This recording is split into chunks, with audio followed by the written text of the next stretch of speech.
8 மணிக்கான கெஸ்ஸிங் பார்த்தலாம்.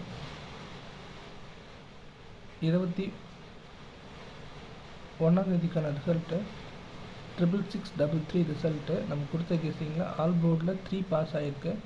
ABC board பாக்ஸ்லேயுமே நமக்கு சி போர்டு, அதாவது 543 கொடுத்துருந்தோம், அதில் நமக்கு சி போர்ட் பாஸ் ஆகிடுச்சு. ஸோ நமக்கு ஓவராலாக நமக்கு சி போர்ட் மட்டும் பாஸ் ஆகிருக்கு. ஆல் போர்டை கம்பேர் பண்ணும்போது பிசி பாஸ் ஆனதாக கணக்கு வரும். ஸோ 22ஆம் தேதிக்கான கெஸ்ஸிங்குள்ளே போயிடலாம்.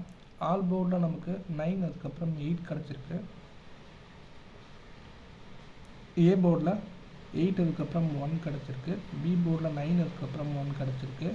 சி போர்டில் 9, அதுக்கப்புறம் 8 கிடச்சிருக்கு. ஏபிபிசிஎஸ்சியில் 1991 9889 கிடச்சிருக்கு. ஏபிசி போர்ட் பாக்ஸில் 189, அதோட பவர் நம்பரான 634 கிடச்சிருக்கு.